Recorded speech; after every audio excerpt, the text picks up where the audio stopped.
Muy bien, venga. A ver, vamos a seguir.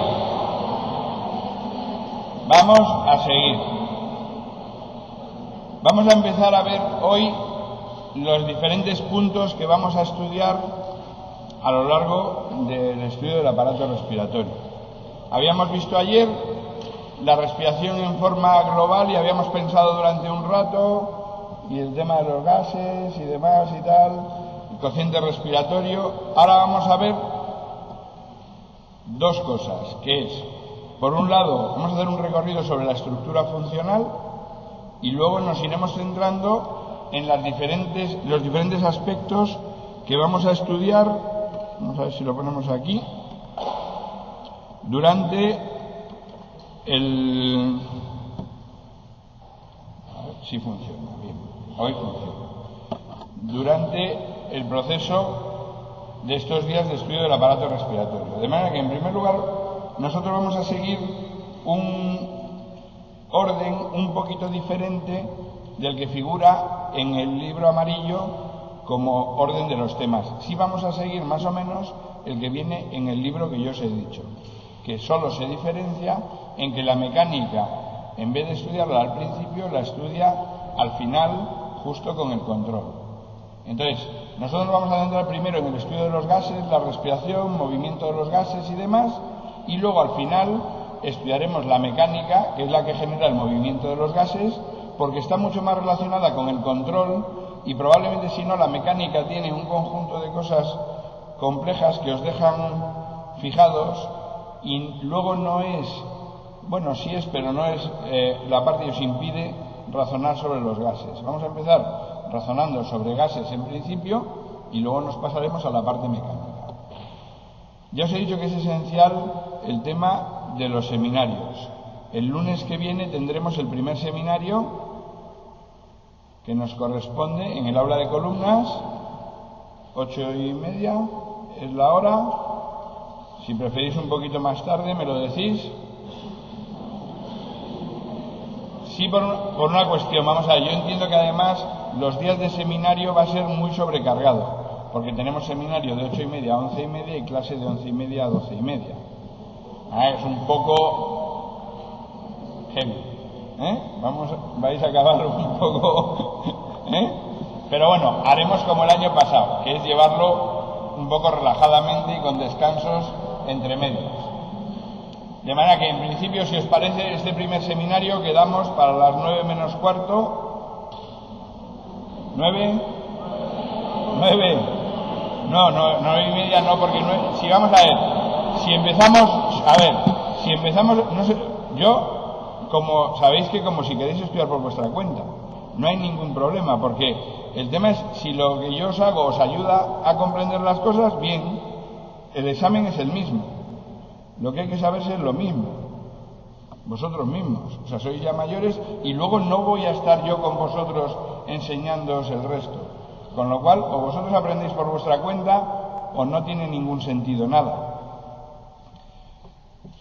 Simplemente llegamos a un acuerdo. El problema es que si lo haces después de las 9 el comienzo, se queda muy corto. Este primero a lo mejor no es del todo esencial, pero luego tenemos que aprovechar probablemente algún rato de seminarios para resolver dudas, que en respiratorio sí suelen ser muchas, que no las descubres hasta que no te enfrentas a los problemas. Tú cuando estudias el respiratorio te parece que todo lo comprendes perfectamente, hasta que te enfrentas a las preguntas y a los problemas, ¿sabes? El momento en el cual descubres que te has equivocado. Entonces, es esencial mantener días de preguntas y demás. Y la otra cosa que es importante es el resolver los problemas en el periodo de seminarios. Mañana o pasado, de hecho en el campus virtual tenéis ya, me parece, abierto el acceso a la hoja de problemas, a la hoja de fórmulas, a la hoja de abreviaturas y a diversos problemas, por si alguien quiere ir entreteniéndose y haciendo ya alguna cosa, ¿vale? Entonces, en principio para este primero quedamos a las 9 y en función de cómo se desarrolle ya veremos si los siguientes los hacemos antes o después, ¿vale? Entonces, hemos dicho que vamos a ir estudiando funcionalmente los diferentes aspectos que intervienen en el aparato respiratorio desde el punto de vista de la fisiología, que como era el intercambio de gases, como habéis visto aquí, pues tenemos la ventilación. La ventilación es el movimiento de aire entre la atmósfera y el interior de los pulmones, ¿vale? Después del proceso de ventilación, o a la vez, porque no es después, es a la vez, todo el rato se está produciendo la difusión. La difusión es lo siguiente que estudiaremos. Difusión. La difusión consiste en el movimiento de partículas dentro de un medio o en el paso de un medio a otro. De manera que hay una difusión de partículas de los gases dentro de la atmósfera, que es la que hace que se homogeneice la composición del gas atmosférico. Hay un movimiento de partículas por difusión, simplemente por diferencia de concentración de un sitio a otro, ¿vale? También lo hay dentro del líquido del cuerpo. Los gases se mueven por difusión dentro de todas las soluciones del cuerpo, que corresponden al plasma, al líquido extracelular, al líquido intracelular, a todo. Por todos esos elementos se mueven por difusión, que por cierto está mal escrito. Difusión, ¿vale? Y luego tienes un paso entre el gas y el líquido, que también forma parte de la difusión. Ahora veremos dentro de un momento, en un repaso, la estructura funcional, que está más relacionada con el intercambio atmósfera-organismo, que corresponde a las estructuras alveolares, pero la difusión es un proceso que se da a todos los niveles.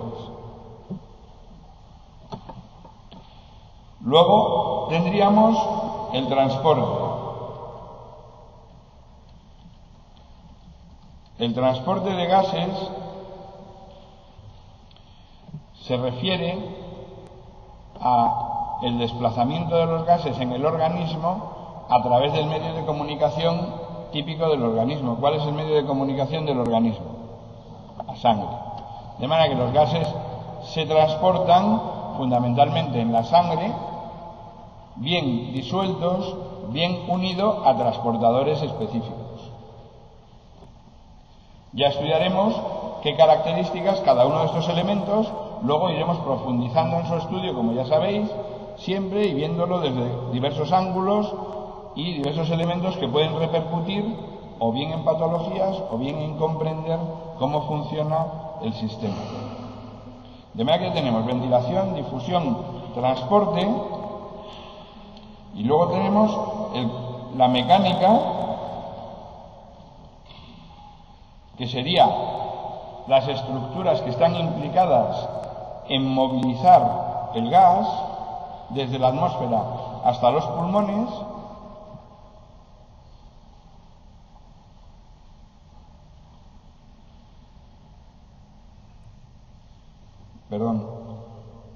antes de la mecánica nos queda precisamente lo que hemos dicho, que es el transporte va asociado a la sangre, pues es la perfusión, que corresponde al flujo de sangre que hay por los pulmones, ¿vale? De manera que estudiaremos ventilación, difusión, transporte y perfusión, luego la mecánica y luego el control. El control del aparato respiratorio es fundamentalmente neuronal, ¿vale? De manera que mientras que en el aparato circulatorio habíamos visto que había un control nervioso y un control hormonal superpuesto, aquí fundamentalmente el mecanismo de control es neuronal. Y es neuronal, a diferencia del aparato circulatorio, de forma voluntaria, de manera que son motoneuronas como las de los músculos esqueléticos cualquiera, de manera que son motoneuronas que están en la médula y que inervan músculos a través de placas motoras como las del resto del organismo. Eso es importante para saber cómo se bloquea la conducción en la respiración, por ejemplo, que en vez de ser con la atropina sería con el curare, ¿vale?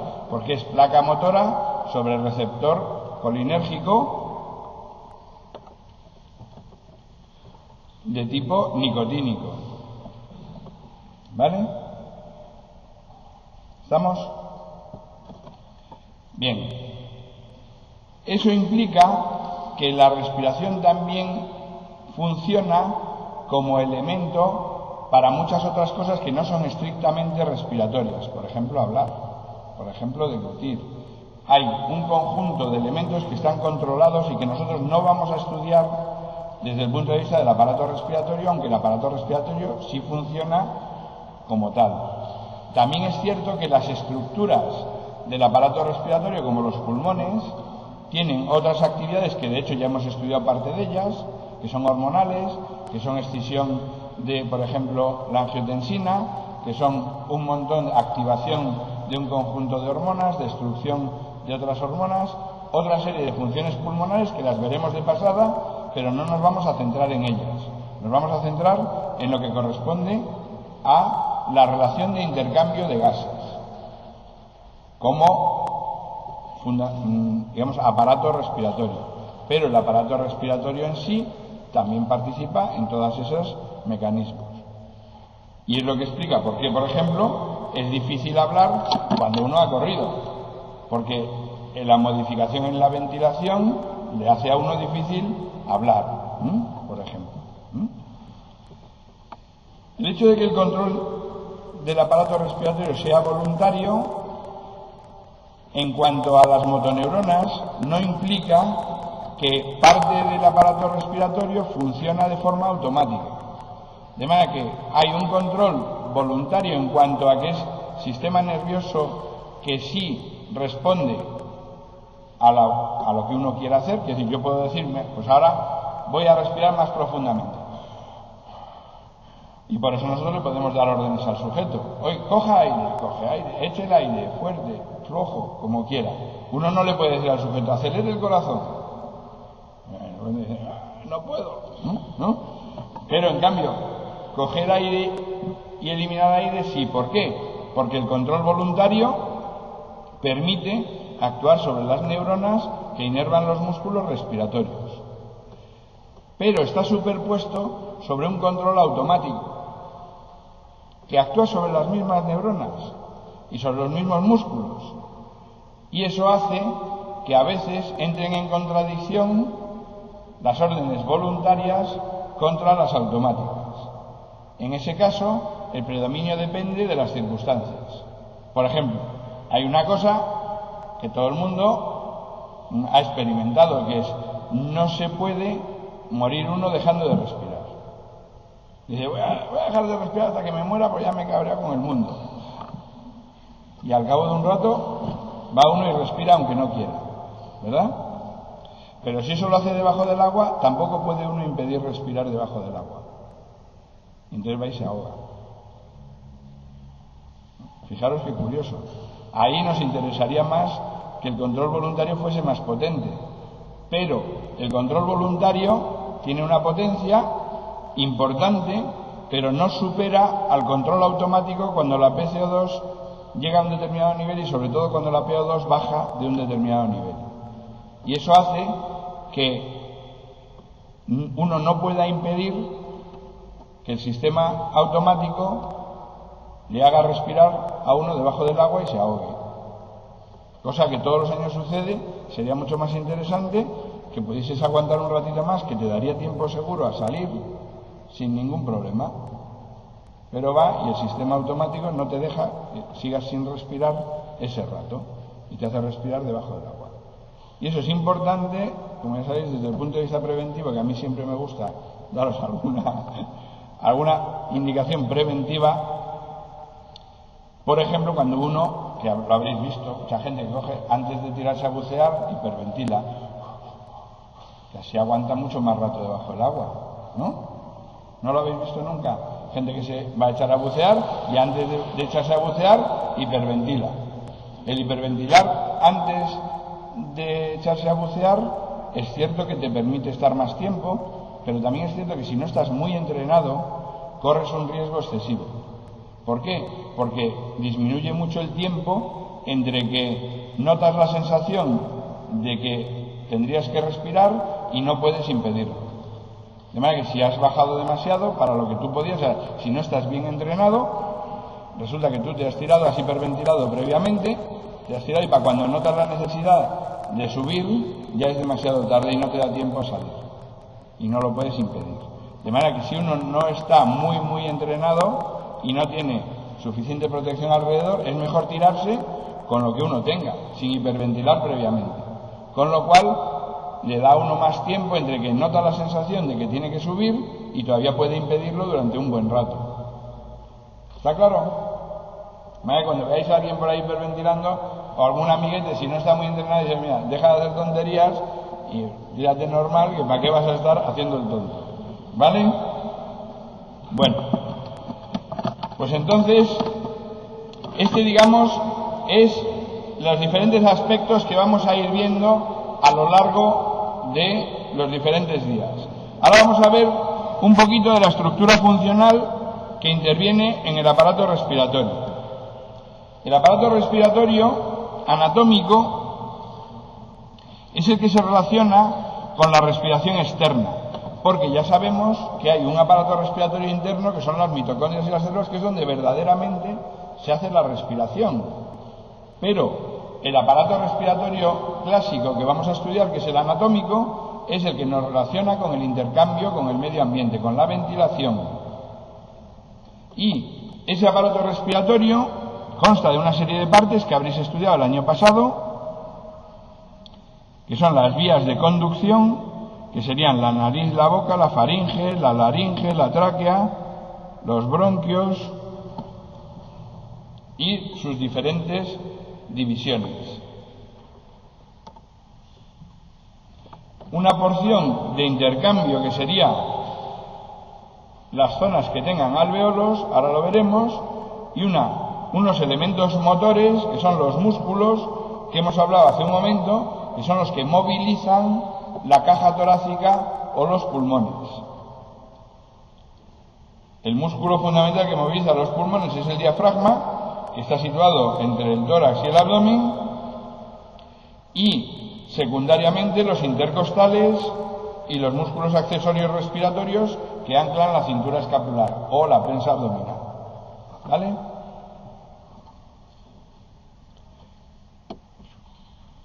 Aquí tenemos la división de la tráquea en los bronquios principales y en los lóbulos, los bronquios lobares.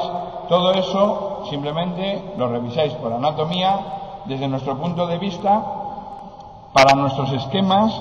De hecho, luego pintaremos el sistema como un sistema de conducción que será un tubo y un espacio de intercambio que será el espacio alveolar. ¿Vale?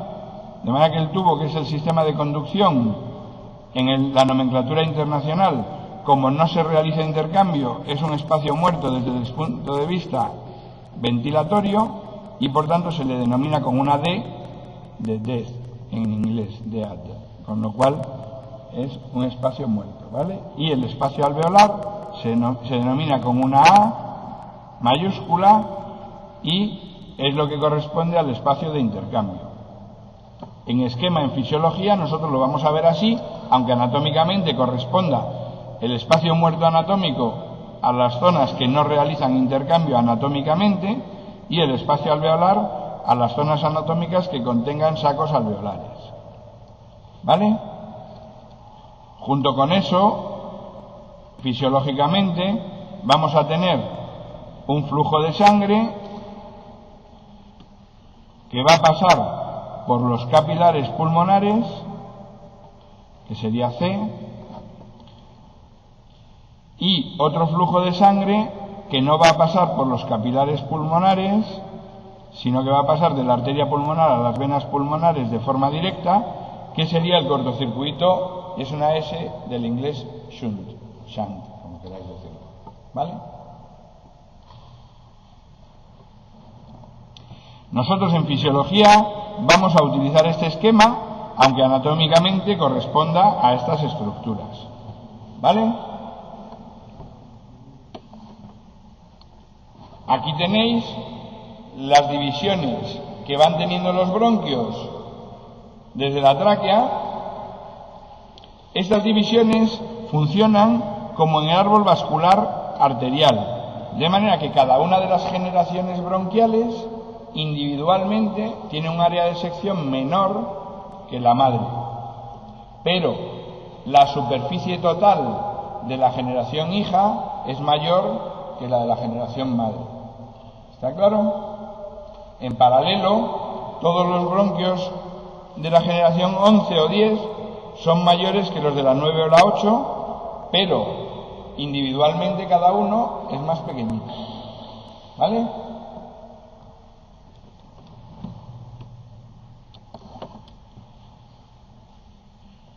Seguimos teniendo generaciones bronquiales hasta la 16ª terminación, solo que conforme nos vamos alejando pierden la estructura cartilaginosa.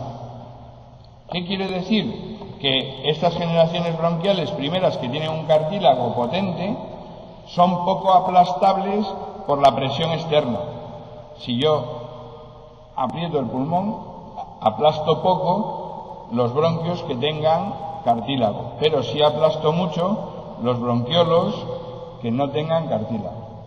Eso va a ser muy importante en mucha patología de esta zona bronquial, porque esta zona bronquial, aun encima el paciente que hace un esfuerzo expiratorio importante, en ese esfuerzo es inútil porque lo aplasta aun encima. Todos ellos tienen una musculatura que además también afecta mucho más a estos bronquiolos que tienen menos cartílago. Y luego, a partir de la 16ª generación, empiezan a aparecer estructuras alveolares combinadas con bronquiolos, y son los bronquiolos respiratorios, luego ya conductos alveolares y luego ya sacos propiamente alveolares, que es la terminación. Todo lo que contiene alveolos, el alveolo es la unidad que sí realiza intercambio, porque es la zona donde los capilares están simplemente separados de la zona aérea por una estructura muy simple que veremos a continuación. ¿La habéis estudiado ya en organografía? Bueno, la vamos a ver un poquito a continuación, aunque luego la estudiaréis con más detalle en organografía. Aquí tenéis simplemente unas características de estas zonas, lo mismo en cuanto al área de sección y en cuanto al diámetro de cada una de las áreas. Aquí lo tenéis. Y esto sería un poco visiblemente cómo sería la estructura de los sacos alveolares vistos histológicamente o vistos anatómicamente.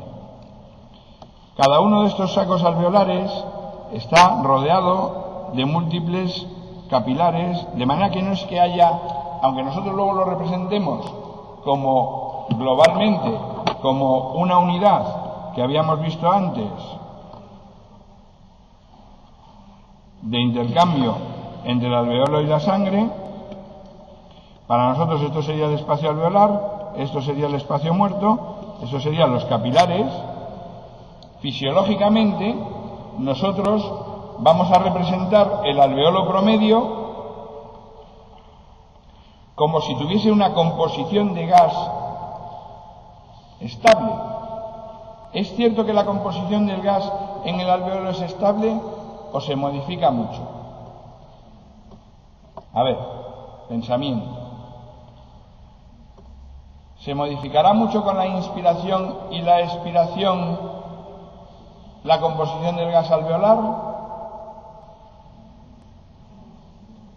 ¿Se modificará con el flujo de sangre? ¿Se modificará con las dos cosas?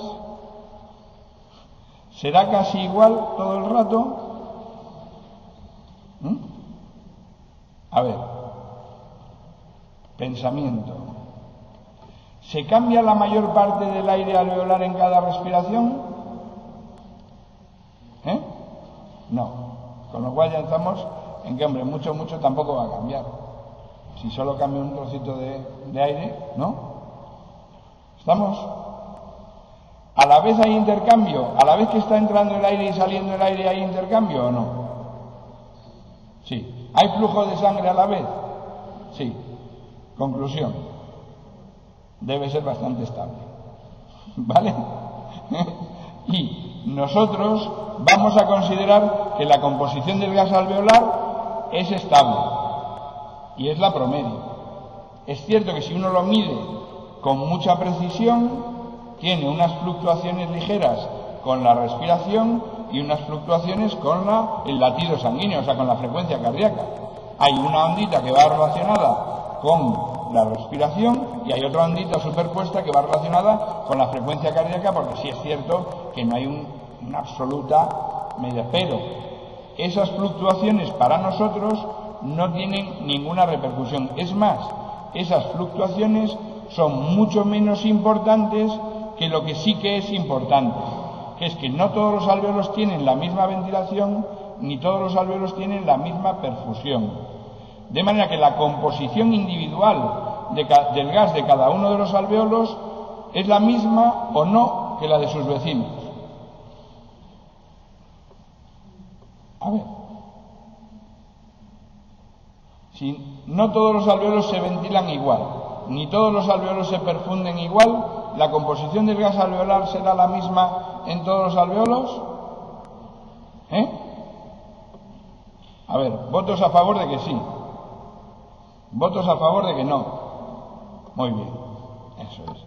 Hay que estar seguro, aunque uno tiemble, porque se os ha visto la cara de temblor, diciendo, Dios mío, o sea que ahora tenemos los alvéolos, están juntos, la difusión, están juntos y tienen composición distinta. ¿Es posible? Pues sí. Es más, en algunas patologías eso es muy importante. Los desequilibrios de ventilación-perfusión. Los veremos cuando lo estudiemos a continuación, estudiando a fondo los capítulos. Pero desde ahora ya tenemos que saber que nosotros cuando hablemos del gas alveolar nos estamos refiriendo al gas alveolar promedio, juntándolos todos. Pero eso no quiere decir que todos los alvéolos tengan esa composición. De hecho, cada uno tendrá una composición muy diferente. Y, por ejemplo, si un alvéolo se ventila mucho y se perfunde poco, ¿su composición cómo será?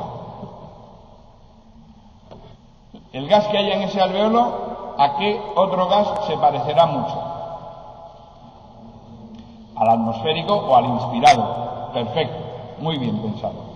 Si yo ventilo mucho y pasa poca sangre, pues ese alvéolo tiene una composición muy parecida al gas atmosférico. También es cierto que como pasa poca sangre, contribuye poco al resultado final. ¿Vale?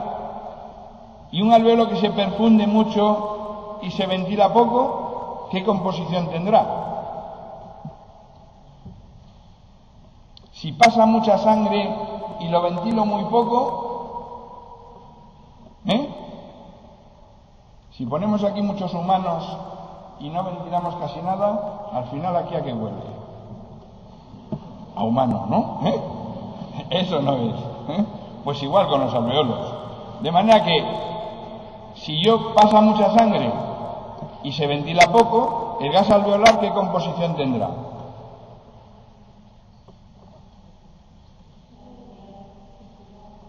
La del gas expirado no. ¿La de qué sangre? La venosa. ¿Qué venosa? La sangre venosa mixta. ¿Os acordáis del circulatorio? La sangre venosa mixta, que es la que hay desde la arteria pulmonar hasta los capilares alveolares. ¿Vale? De manera que sí, señor, muy bien pensado. En la composición del gas alveolar, si yo perfundo mucho y ventilo poco, resulta que es muy parecida a la sangre venosa mixta. De manera que fijaros que esos capilares en el fondo se comportan como si fuesen parte del cortocircuito. Porque pasa por ellos la sangre contra un gas que tiene una composición muy parecida a ella. a la sangre venosa. Y en cambio los capilares, los alveolos que se ventilaban mucho y se perfundían poco, son casi como el espacio muerto. De hecho, esa es la diferencia entre el espacio muerto fisiológico y el anatómico. El espacio muerto fisiológico son el volumen de las áreas que no realizan intercambio, que son la laringe, la tráquea, la faringe, la boca, nariz, etc. Pero en fisiología, además hay que añadir a ese espacio muerto los alveolos que se ventilan y no se perfunden, porque aunque anatómicamente sean sitio de intercambio, fisiológicamente no están intercambiando. ¿Os dais cuenta? Y nosotros a partir de ahora, cuando hablemos de volumen del espacio muerto, de volumen de ventilación alveolar y demás, vamos a estar refiriéndonos a los fisiológicos, a la mezcla de gases. ¿Alguien tiene alguna duda? ¿Lo hemos comprendido hasta aquí? Avisadme según vayamos de hora, porque si ese va mal, vamos un poco liados, ¿eh? ¿Lo hemos comprendido? Hasta aquí lo llevamos controlado. Es curioso que esto se comprende muy bien aquí y luego cuando llegamos a estudiarlo en profundidad se os vuelve a confundir. Hoy lo veis todos claro. Veremos que lo sigáis viendo claro dentro de unos días. Bien. Entonces hemos dicho que nosotros vamos a considerar el espacio alveolar promedio y el volumen que se renueva cada vez del espacio alveolar es lo que nosotros vamos a llamar volumen de ventilación alveolar. Y el volumen de aire que contiene el espacio muerto, en realidad más los alveolos que no realizan intercambio, vamos a llamar volumen del espacio muerto. ¿Vale? En respiratorio veréis que se sigue una sigla. La primera sigla dice la variable que estamos midiendo, en este caso volumen. La segunda sigla dice dónde lo estamos midiendo. De manera que esto sería en el espacio muerto, esto sería en el alveolo. ¿Vale? Si yo pongo VE, ¿qué sería? El volumen expirado. Sí, señor. El volumen expirado ¿es igual o es diferente del volumen inspirado?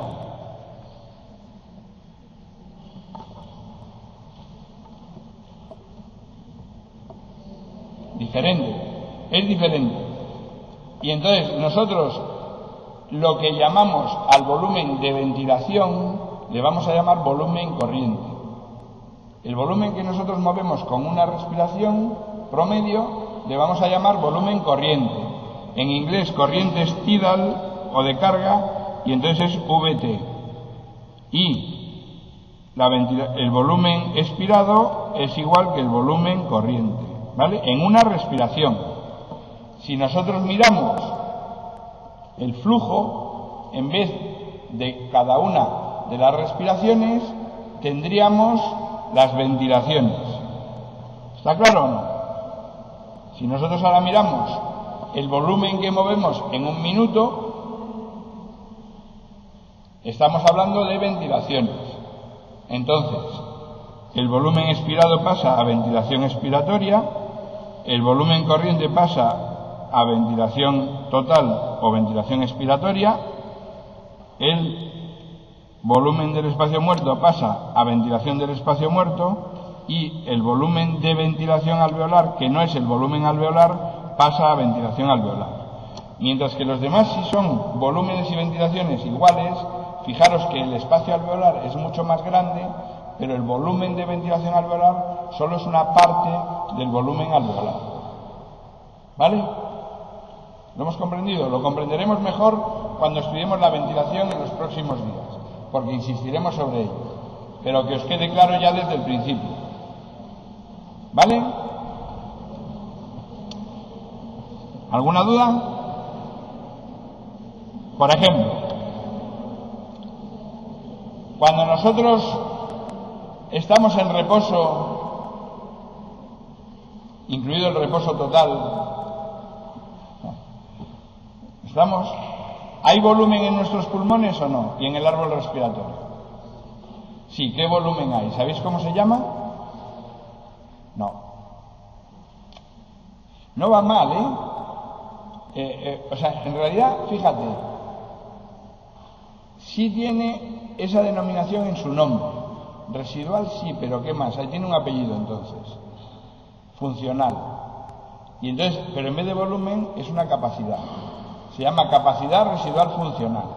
Y a partir de ahora ya es un punto que nos tiene que quedar claro porque lo vamos a referir a ellos muchísimas veces. La capacidad residual funcional es el volumen que tiene el aparato respiratorio cuando estás relajado, con la glotis abierta y en reposo.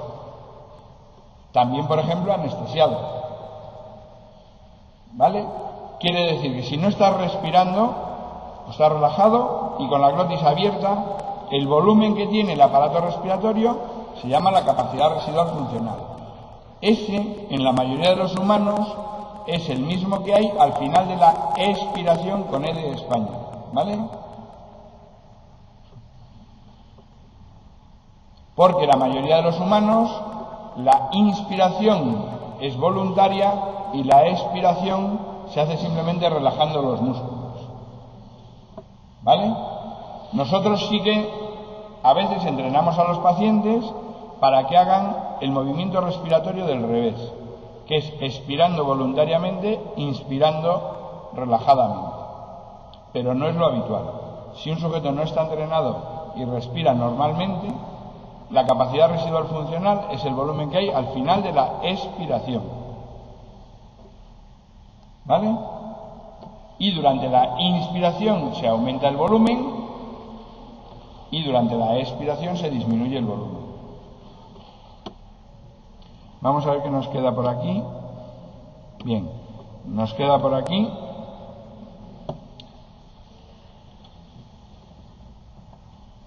Hasta aquí habíamos visto esto.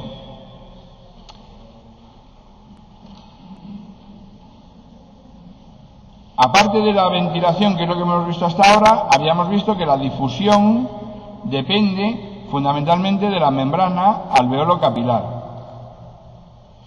De manera que la membrana alveolo-capilar tiene una estructura en la cual los capilares y los alveolos están muy unidos y aparte hay otra serie de células que participan en otra serie de funciones que pueden ser muy importantes, que también las estudiaremos mecánicamente y funcionalmente, que son los macrófagos o son los neumocitos tipo 2 que producen, por ejemplo, sustancias que cambian la tensión superficial de los alveolos y que participan en muchas de las funciones que estudiaremos en la mecánica. Es el surfactante y lo veremos luego.